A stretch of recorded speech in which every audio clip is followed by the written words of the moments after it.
Bismillahirrahmanirrahim. Assalamualaikum warahmatullahi wabarakatuh. Hai teman-teman, perkenalkan nama saya Siti Kumaira. Saya dari Prodi Komunikasi Penyiaran Islam.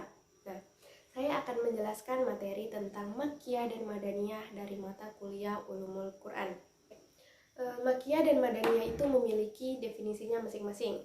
Nah, yang dimaksud dengan Makkiyah itu adalah surah atau ayat yang diturunkan di kota Mekah. Pendapat lain itu adalah surah atau ayat yang diturunkan sebelum hijrah, biasanya berisi surah-surah pendek. Nah, sedangkan definisi dari Madaniyah itu adalah surah yang diturunkan di kota Madinah. Menurut pendapat lain, surah yang diturunkan setelah hijrah dan biasa berupa surah-surah panjang atau ayat-ayat panjang. Nah, kenapa sih surah Makkiyah itu dikatakan surah pendek, sedangkan surah Madaniyah itu dikatakan surah panjang? Nah, ini tuh berkaitan dengan akidah. Sebelum Nabi Muhammad SAW hijrah, itu orang-orang Makkiyah itu belum beriman.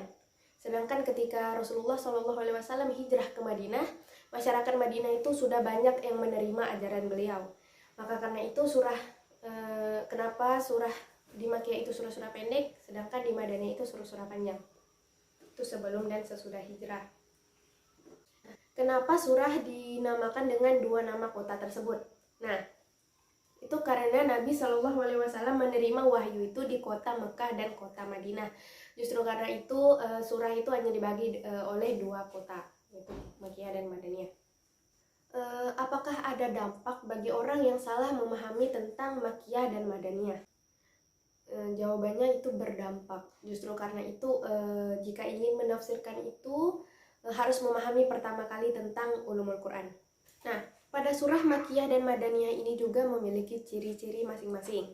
Nah, ada beberapa ciri-ciri yang ada pada surah Makkiyah, yaitu yang pertama, surah yang di dalamnya terdapat sajadah, yang kedua surah yang di dalamnya terdapat lafaz qola, dan yang ketiga surah yang di dalamnya terdapat seruan dan tidak seruan, yaitu ya ayuhan nas dan ya ayyuhallazina amanu. Nah, ada pula surah-surah yang terdapat di Makkiyah ini itu pendek dan ringkas, serta dakwah-dakwah yang berisi tentang pokok keimanan, tentang hari akhirat, dan gambaran surga serta neraka. Nah, sedangkan ciri-ciri surah Madaniyah itu ada beberapa.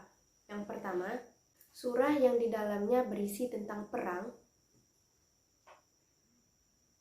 atau yang menerangkan soal peperangan dan hukum-hukumnya.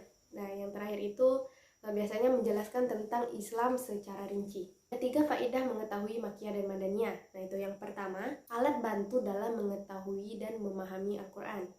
Yang kedua, meresapi gaya bahasa Al-Quran dan memanfaatkan kelenturan serta keindahan bahasa Al-Quran tersebut sebagai metode dakwah. Dan yang terakhir, mengetahui sejarah Nabi Muhammad SAW secara komprehensif melalui ayat-ayat tersebut. Baiklah, itu saja yang bisa saya sampaikan. Terkurang terlebih saya mohon maaf. Kurangnya datang dari saya dan lebihnya datang dari Allah. Saya akhiri dengan wabillahi taufiq wal hidayah. Wassalamualaikum warahmatullahi wabarakatuh.